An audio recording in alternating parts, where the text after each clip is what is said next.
Hey there, this is Zach Henderson. Thank you so much for listening. Today's podcast is inspired by a Wall Street Journal article that my grandfather sent me just a couple of weeks ago. And it brought up an interesting thought experiment that I've talked about actually a little bit in the past. And I thought it would be some good food for thought for you if you are a dedicated gym goer or trainee, or if you're a fitness coach. There's going to be a little bit to chew on here. So I'm just going to reference the newspaper article that, of course, my grandfather sent me. He's an avid Wall Street Journal reader, and he sends me and my sister articles often in the mail. Imagine that, snail mail. I love it. In any case, the title of the newspaper article is as follows. Quote, "These gyms want you to leave ASAP. Fitness clubs say their short workouts provide the strength benefits of traditional weights in a fraction of the time." And so my grandfather wanted to bring this article to my attention, not only because obviously it's fitness related, but also because a business in Nashville is profiled.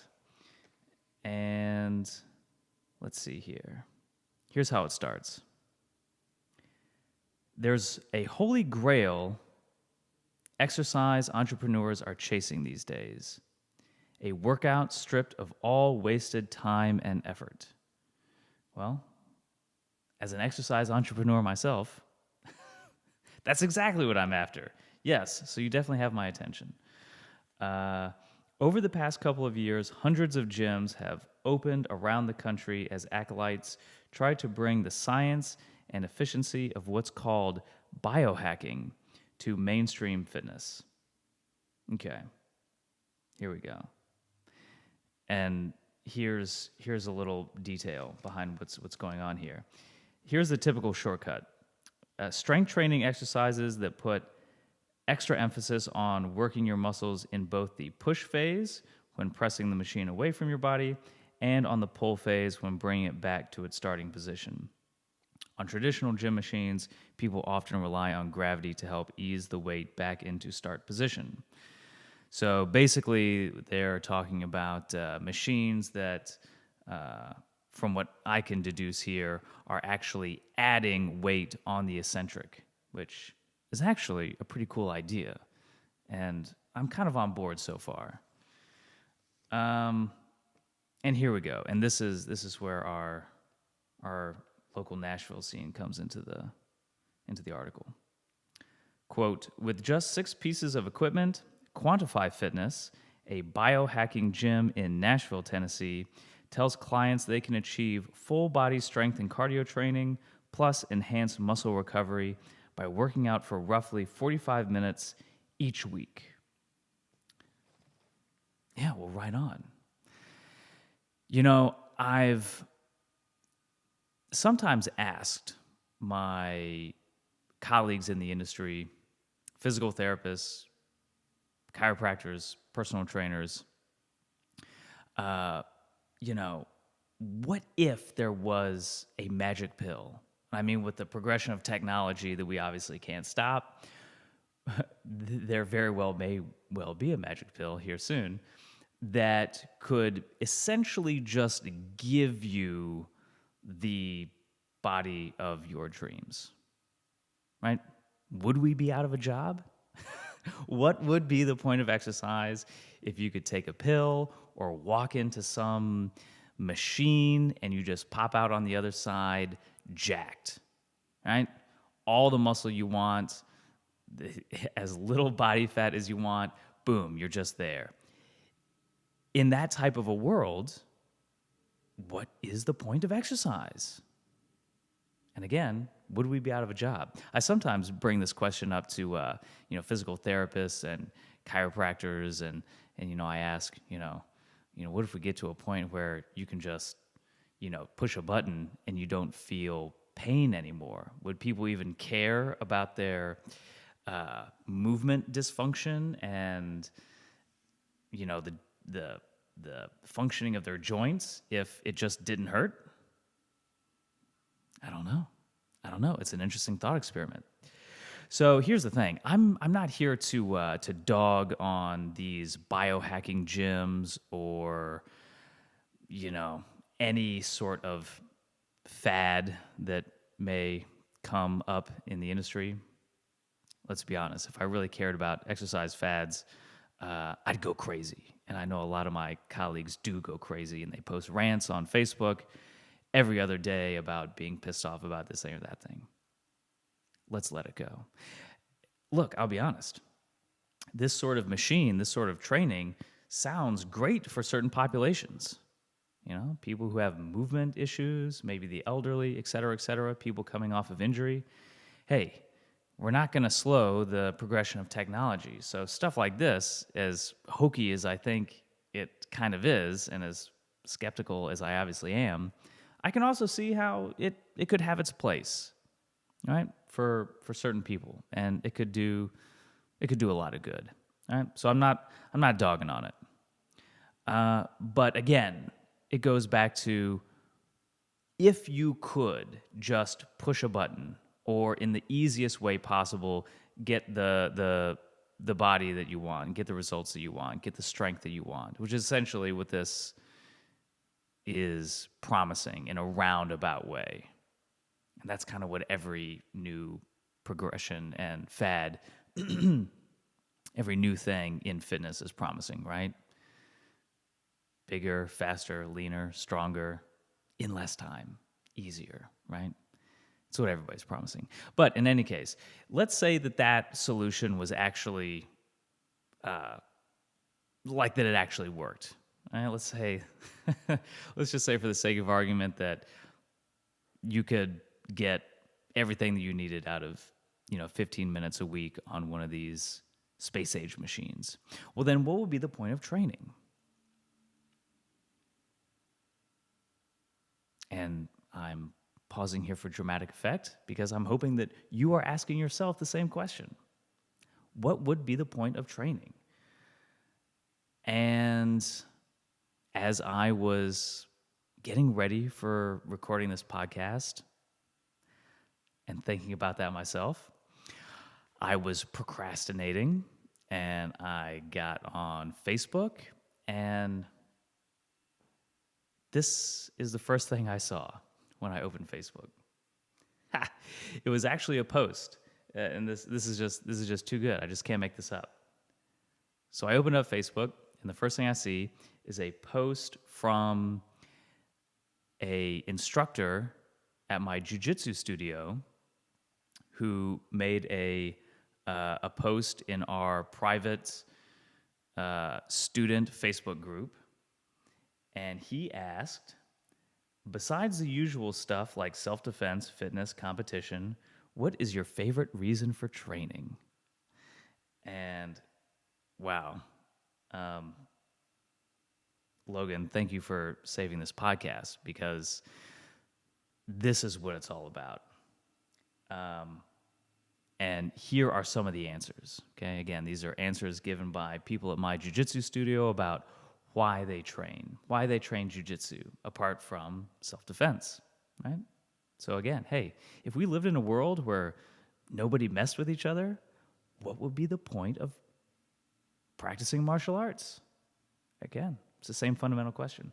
And here are some of the answers. Number 1, the people.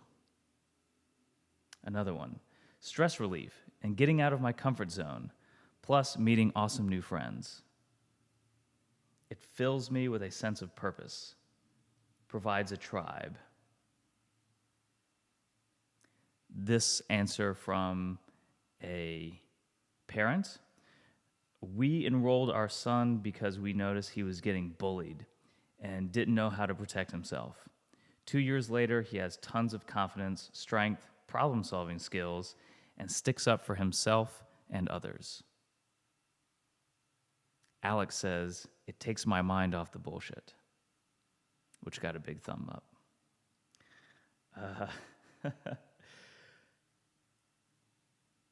And the last one I'll read here. Bettering myself and surrounding myself with people who demand the best from me and vice versa. Like-minded people, removing the ego, and living with gratitude. So that is the potential that the right kind of training environment can give you. Confidence, meeting new, great, amazing friends, connecting with other people, connecting with yourself, and connecting with other people. If I really had to sum up, the answers there, that's kind of what it comes down to. So if all you're doing in your workouts, or I should say, if your only goals in exercise are to get bigger muscles or to get smaller, I really feel bad. I really feel bad for you. I feel bad for you because those are goals that usually you never really get to the bottom of. There's always another half an inch of muscle to gain. There's always another half a body fat percentage to lose. And I'm not saying that those goals are bad. Let's be honest. We all have those goals, and a lot of times these aesthetic-based goals are what get us into fitness in the first place. And a lot of times what keep us motivated. Sure thing. There's nothing wrong with being motivated by those types of aesthetic results. Again, I'm not dogging those. But if that's the only thing that you're getting out of your exercise habit, then I'm not sure that is what's going to sustain you in a healthy manner for the rest of your life. And B, it's just a shame that you're not getting more out of what you're doing. So, all that to say, if you haven't found some of these other benefits in your training, really, training should be a form of self-development, self-improvement. And that could certainly mean a lot of different things for a lot of different people. But what I would encourage you to think about is how can you grow as a person through your training practice? And that's one of the things that martial arts is just so great for. I mean, I've only been doing jiu-jitsu for about 9 months, and I'm an idiot on the mat. Like, I still have no idea what I'm doing. And it's my understanding that that's pretty common over the course of years in the jiu-jitsu practice. But regardless, I've gotten so much out of it. And I was motivated to pick up that martial art, really my very first martial art experience ever, because I knew that connection was something that I was missing in my own training. You know, as a personal trainer, you make exercise your job. You can kind of get into this weird dynamic where your own training suffers and your own training takes a back seat and your own training gets stale because you make it into such, an academic and business-oriented pursuit. So I'm really, really glad that I was able to maintain that perspective and take the leap into something that, to be fair, I was pretty nervous about, which was starting jiu-jitsu. So all that to say, it's about working hard. It's about working hard on yourself. It's about working hard on an art and a craft and the muscles and the lower body fat percentage is a wonderful byproduct. But what really matters is what it's doing for your character, right? So I know that might sound a little bit hokey. It's cheesy just coming out of my mouth. So I won't belabor the point. I think you understand what I'm the thought process that I'm going for here. And that is that, look, we're in 2020. Technology is just advancing at an exponential rate. And so we know that, especially when it comes to our health and our wellness, that technology is going to just totally transform and revolutionize how we approach our health and our fitness over the course of the coming years. Who knows what that'll look like? So I'm not here to, demonize on technology or, wag my finger at the latest fitness fad. But again, I just want to go back and really highlight the point that there's a lot more to training than what we are often marketed. Okay?